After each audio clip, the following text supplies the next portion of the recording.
مگر میں آپ کو ایک انٹرسٹنگ سٹیٹ بتاتا ہوں. جب سے میں چیئرمین بنا ہوں سپٹمبر سے لے کے اب تک ہمارا جو کرکٹ کا سکسیس ریٹ ہے پرفارمنس وائز وہ 75% ہے. دنیا میں بہترین 24 میچ ہم کھیلے ہیں, 18 جیتے ہیں, 75% کا رزلٹ ہے. انڈیا کا 68% ہے, وہ 30 میچ یا 32 کھیلے ہیں.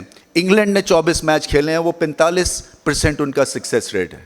ہم نیوزی لینڈ سے آگے ہیں, ان کا کوئی 38% کا سکسیس ریٹ ہے. سو یہ چیزیں ہیں جس کی وجہ سے یہ کرکٹ جو ہے وہ کھڑی ہوئی ہے. اور جیسے میں آیا تھا تو میں نے پہلے کہا تھا کہ 3 ستونوں پہ اپنی چیئرمین شپ کھڑی کروں گا.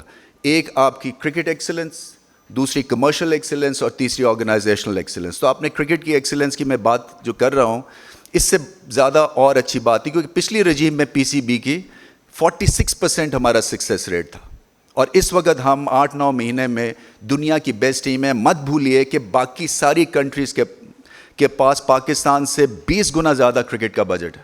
آپ نے ابھی دیکھا کہ ہمسائے ملک میں کس طرح سے ان کے رائٹس بکے ہیں, مگر ہم نے ان کو انہی کی گیم پہ ہرایا ہے. اور یہ بہت بڑی سکسیس سٹوری ہے بابر اعظم اینڈ کمپنی کی. آپ کو پتہ ہی ہے جو انڈیا میں ورلڈ کپ کو ہم نے جو ہرایا, اس سے جو ٹریکشن پیدا ہوئی ہے, اس سے مارکیٹ میں جو گرمی آئی ہے کمرشل, وہ انکریڈیبل تھی. اور جو فین انگیجمنٹ تھی وہ میرے خیال میں اسکائی راکٹ کر گئی, اس لیے کہ اس ٹیم کو فینس نے اون کرنا شروع کر دیا, ان کی پرفارمنس میں انویسٹ کرنا شروع کر دیا, اور ڈھارس بندھا دی کہ یہ ٹیم جو ہے یہ ایسے نہیں ہارے گی. اور پھر آپ کو سپر سٹارز ملے. پہلی دفعہ آئی سی سی میں آپ کے 3 یا 4 کرکٹرز جو تھے وہ آئی سی سی کے پلیٹ فارم پہ دنیا میں کھڑے ہو گئے, جس کی وجہ سے ایک بڑا ہی پازیٹیو امپیکٹ پڑا پی ایس ایل کے اوپر.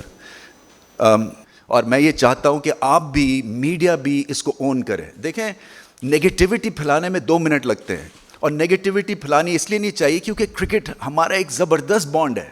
اس سے بڑا بانڈ پاکستان میں ہے نہیں.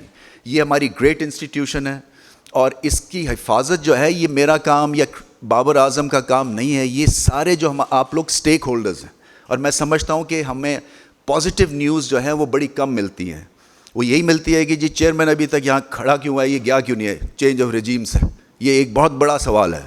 سو میرا آپ سے کاؤنٹر سوال یہ ہے کہ جی اگر کانسٹیٹیوشن میں یہ چیز ہے تو 100 بسم اللہ. اگر آپ کی ٹریڈیشن یہ ہے تو یہ ایک ٹریڈیشن ٹھیک نہیں ہے, اور اسپیشلی جب کام ٹھیک ہو رہا ہے. تو یہ ایک بڑا سمپل پرنسپل ہے, اور اس کو ہائی لائٹ نیوز بنانا, مجھے ایسا لگتا ہے کہ ہم مقصد سے بھٹک جاتے ہیں, کیونکہ یہ ایک سٹارٹر ہے, ایک نان ڈسکشن ہے.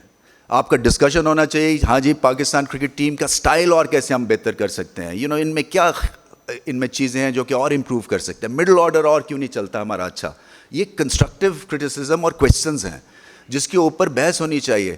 آئی سی سی کے اوپر جا کے ہم نے مقدمہ لڑا ہے.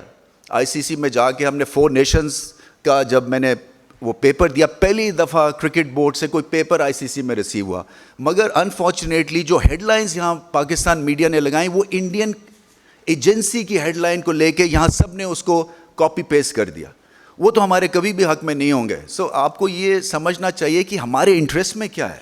ہمارے انٹرسٹ میں یہ ہے کہ اگر ٹیم اچھا کر رہی ہے, اگر آپ کو کرکٹ کی ایکسلنس دکھ رہی ہے تو اس کو بیک کرے اور انجوائے کرے. بڑے کم مومنٹس آپ نے دیکھ لیا ہے کہ جنرلی اس سسٹم میں ہمارے معاشرے میں نگیٹیوٹی ہے. وہ مجھے پتہ ہے کہ ہیڈ لائن نیوز زیادہ بنتی ہے, but having said that I think تھوڑی سی اسپیس پازیٹیوٹی کی ہونی چاہیے ضرور. اور یہ آپ کو میں نمبرز بتا رہا ہوں, یہ نہیں ہے کہ کوئی نمبرز جھٹلائیں گے.